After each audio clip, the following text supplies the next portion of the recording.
Hi guys, this is Dr. Sanders, and today we're going to be taking a look at 45 Graves' Sleep in Safety, which is an amazing album and one of the defining albums of death rock, although it's a little different than what you might think it is. I don't know if as many people are familiar with it as they are Only Theater of Pain by Christian Death. So let's take a look and, see what it's like.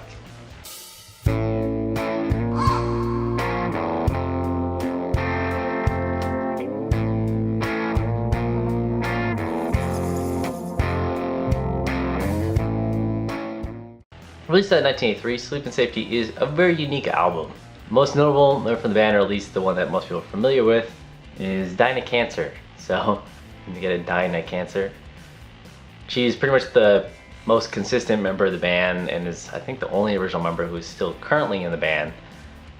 But this album, while labeled as death rock, is way different than what I think a lot of people think death rock is like. A lot of people really associate the death rock sound with Only Theater of Pain by Christian Death, and while you could say that both these albums, both Sleep in Safety and Only Theater of Pain, are dark, spooky, effects heavy, 45 Grave has much more of a punk overtone to them, very much more of a punk leaning, and it sounds very different from Only Theater of Pain, almost like horror punk, like the Misfits kind of thing, but it still goes more into that kind of spooky nature. In fact, I want to say that it banks more on the camp factor of horror and darkness than a lot of bands do, and I think it gives Sleep in Safety a very, very unique, very charming sound, and one that is very interesting to listen to.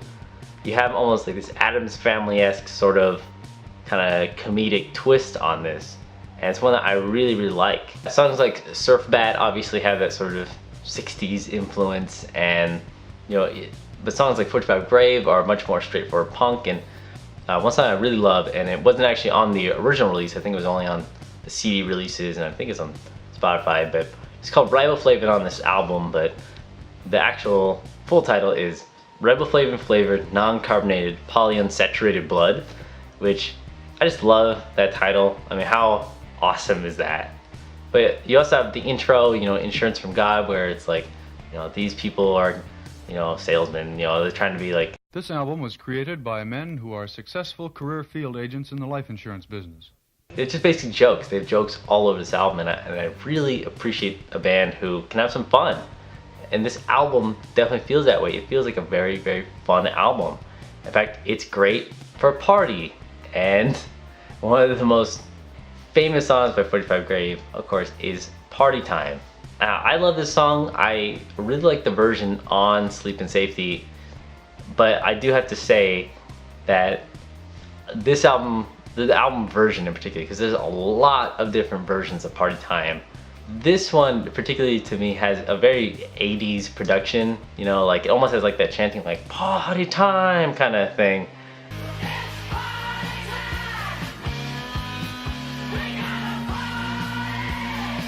And it, to me, really represents that era to some extent, where the rest of the album doesn't really have that sort of sound. It's much more raw, but I think, it's a single, that's what people want to hear. They want to hear the radio friendly kind of anthem sort of sound, and I can't blame them. The album I actually have right here is actually, this is a bar from Robbie Gore, but it's the School's Out and Party Time single, so it's the songs that most people are probably familiar with them, because School's Out was actually a pretty big song for them, pretty familiar, most people are familiar with that one. I mean, getting a copy of Sleep in Safety on any format is actually pretty difficult at this point. A CD's gonna run you quite a bit, and the vinyl record's gonna run you a lot of money. So if you can find any 45 Grave, I really recommend picking it up. And that actually leads me to one of the problems I have with this album. And it's not really a problem, but one thing I think that leads a lot of people to not listen to this. So many people are familiar with Only Theater of Pain, right? It's been reissued a ton of times. You can find it in stores very easily. You can find it online. It's promoted very heavily. There's t-shirts, everything for it. 45 Grave, unfortunately, hasn't had the same sort of merchandising or promotion for a lot of their stuff, and I think that it makes a lot of people kind of brush over them in some ways. I know that's weird to say, but we do live in a society of convenience, right? And I feel like if their music was easier to get a hold of, you know, like maybe just a reissues or something like that, you know, at least if people were seeing it more, then they would be more inclined to be familiar with the music. Because I feel like a lot of people are familiar with 45 Grave, but not a lot of people delve into their albums. And that's mostly because they're just hard to find. I mean, Sleep and Safety is now on Spotify, which helps a lot, but things like Autopsy, which has different versions of all the songs, you can't really find anywhere. It's just kind of a weird thing. Like, you know, I mean, who wouldn't want a Sleep and Safety t-shirt, right? But what do I know?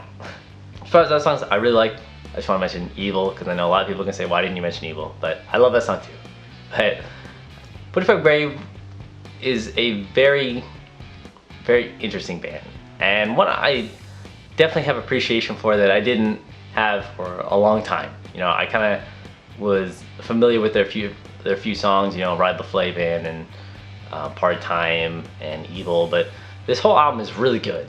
And a little more punk, I'll be honest. You know, a lot of people say that, you know, maybe it should be grouped into horror punk, and you know, I do agree with that in some ways, but I think you should listen to it and make up your own mind, because heck, it's music. I mean, you know, everybody's got an opinion. So I hope you've enjoyed this episode. Feel free to tell me any albums you want me to take a look at in the comments. Of course, like, comment, and subscribe and all that. We also have GothCast Facebook if you want to keep up with me there. And of course, if you want to hear me talk about 45 Grave in depth, GothCast has done a podcast about it. We did a whole episode about it, and we were talking about all their albums. So you can find all that at gothcastradio.com and anything like that. Check out the Belfry and yada yada yada. So, hope you enjoyed it. Stay spooky.